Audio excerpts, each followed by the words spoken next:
ہم عرض کیا کہ شاید کوئی ایسا مسلمان ہو جو امام زمانہ کو نہ مانتا ہو۔ فرق اتنا ہے کہ وہ کہتے ہیں کہ پیدا ہوں گے، ہم کہتے ہیں کہ پیدا ہو چکے، اور اللہ کا وعدہ ہے کہ جو بھی اس وجود کو مانے گا خدا اس کی زندگی میں خیر بھی لائے گا، اس کی زندگی میں برکت بھی ہوگی۔ یہ کہہ دینا اور ہے اور اس کو محسوس کرنا اور ہے۔ یہ کہنا کہ امام حسین پر مصیبت آئی یہ سننا اور ہے، لیکن حسین کی مصیبت کو محسوس کرنا اور ہے۔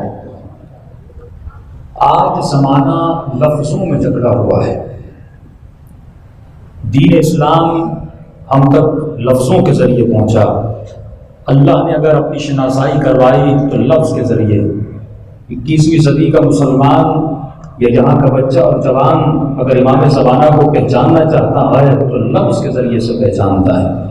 اگر لفظ کی معنی کا تصور صحیح اس کے ذہن میں نہ ہو تو اس کا عقیدہ بھی صحیح نہیں ہو سکتا۔ اور جنگ ہے لفظ پر۔ مثلا لفظ رضی اللہ، لفظ علیہ السلام، اس پر جنگ ہے۔ لفظ ہے خطا اجتہادی، اس پر جنگ ہے۔ لفظ ہے معصوم یا معصوم عن الخطا یا جائز الخطا، یہ لفظ ہیں۔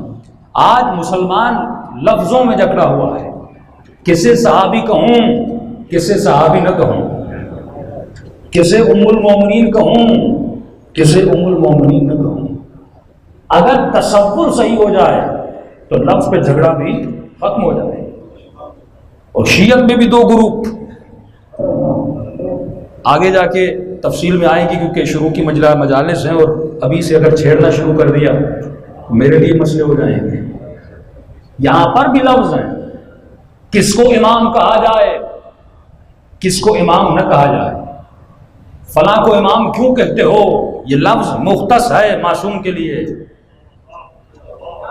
جھگڑا کس پر ہے؟ لفظ پر۔ لفظ ہے ولایت، ولایت کو مختص کیا جائے ایک معصوم سے یا غیر معصوم سے بھی مختص کیا جا سکتا ہے۔ تو آپ دیکھیں گے جتنے بھی مسلمانوں میں مسائل ہیں، وہ مسلم شیعہ ہو، غیر شیعہ ہو، دیوبند ہو، اہل حدیث ہو یا شیعوں میں آ جائیں، تو سارا جھگڑا کس پر ہے؟ لفظ پر ہے۔ اگر ان الفاظ کا تصور صحیح ہو جائے تو عقیدہ صحیح ہو جائے۔ ایک لفظ مولا ہے، شیعہ بھی علی کو مولا مانتا ہے، طارق جمیل بھی علی کو مولا مانتا ہے۔ لفظ ایک ہی ہے، آپ بھی مولا کہہ رہے ہیں، وہ بھی مولا کہہ رہا ہے۔ فرق کہاں پہ آ جاتا ہے؟ وہ مولا تو کہہ رہا ہے پر ولایت کو نہیں مان رہا۔ تصور بدل گیا۔ جب تصورات کو آپ صحیح کریں گے دیکھیں گے پوری کائنات در اہل بیت پر جھک جائے گی۔ اب کسی مجلس میں ہم نے کہا کہ جناب عائشہ ام المومنین ہیں، تو جذباتی مومن بھی ہوتے ہیں کہ مولانا یہ آپ نے کیا کہہ دیا، ام المومنین ہمارے نزدیک ام المومنین صرف جناب خدیجۃ الکبریٰ ہیں۔ میں نے کہا کہ لفظ کے تصور کو سمجھو گے تو جھگڑا ہی ختم ہو جائے گا۔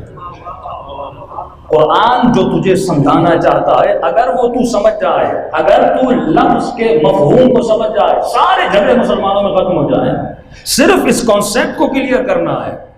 جس طرح میں نے کہا کہ جب لفظ آتا ہے تو فوراً آپ کے ذہن میں تصور آتا ہے، آپ کا اس لفظ سے تصور الگ ہے، اہل سنت کا اس لفظ سے تصور الگ ہے۔ اب اس تصور کو صحیح کریں گے تو جذبات بدل جائیں گے۔ مثال کے طور پر میں نے کہا جب لفظ کعبہ آتا ہے تو آپ کے ذہن میں کعبے کی صورت آتی ہے، جب لفظ کربلا آتا ہے تو حسین کا روزہ آتا ہے، جب بین الحرمین لفظ ہے لیکن یہ لفظ بے جان نہیں، اپنے اندر کتنی معنی رکھ کے بیٹھا ہے کہ جذبات کو بدل دیتا ہے۔ ایک لفظ ہے جس لفظ کے لینے سے آنکھوں میں آنسو آ جاتے ہیں، اور ایک لفظ ہے جس کے لینے سے روح کو اذیت ملتی ہے۔ تو فرمایا اپنے لفظوں کو چناؤ۔ جب مجلس میں لفظ اختیار کرتے ہو تو یہ سوچو اس لفظ کا تصور زبان میں کیا ہے۔ تصور کو بدلو تو جذبات بدل جائیں گے۔ دیکھیے ایک آدمی آپ کے والد کو دعا دے، آپ خوش ہوتے ہیں، لفظ ہیں، دعا لفظ ہیں، اور وہی آدمی آپ کے والد کو گالی دے، اب غصے میں آ جاتے ہیں، ایک لفظ نے خوش کر دیا اور ایک لفظ نے غصے میں لا دیا۔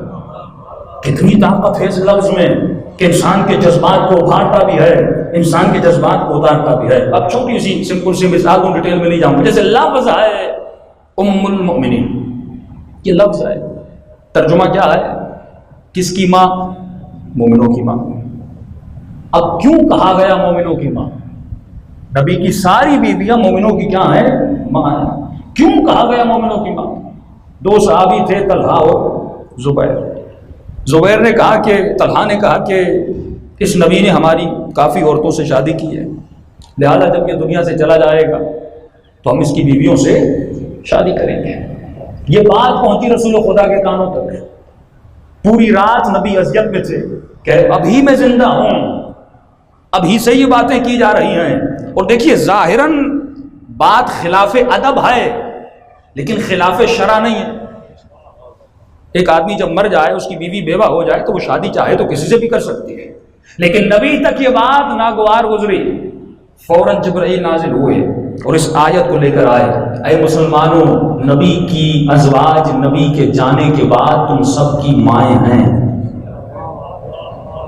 ماں تو ہے لیکن کس معنی میں ماں ہے؟ ایک ماں میرے گھر میں ہے، ایک ماں وہ ہے جو نبی کی زوجہ ہے، لیکن کس معنی میں ماں ہے؟ بہشتی نکاح کی۔ فرمایا جس طرح اپنی ماؤں سے نکاح حرام ہے، اسی طرح نبی کی بیوہ سے نکاح حرام ہے۔ صرف اس معنی میں ماں ہے، کسی اور معنی میں ماں نہیں۔ آپ کہیں گے مولانا وہ کیسے؟ بھائی آپ کی ماں آپ کی محرم ہے، آپ اس کے بالوں کو دیکھ سکتے ہو، آپ اس کے سامنے جا سکتے ہو، وہ آپ کے سامنے آ سکتی ہے، لیکن نبی کی ازواج پر حجاب واجب تھا۔ اگر بمعنی تمام ماں ہے تو حجاب واجب کیوں تھا؟ بس ایک معنی میں ماں ہے کہ اس سے تم نکاح نہیں کر سکتے، کسی اور معنی میں ماں نہیں ہے، بس ایک معنی میں، اور وہ بھی کب؟ جب نبی چلے جائیں۔ اے نبی کی ازواج، یہ اللہ کا حکم ہے، نبی کے جانے کے بعد امت پر تمہارے نکاح حرام ہے، بالکل ایسے ہے جیسے ماں سے نکاح حرام ہوتا ہے۔ اور اگر کسی نے نبی سے جدائی اختیار کرنی، وہ طلاق لے لے اور چاہے تو جس سے بھی نکاح کر لے۔ تو ایک تھی جس نے طلاق بھی لی تھی اور نبی سے جدا ہو گئی۔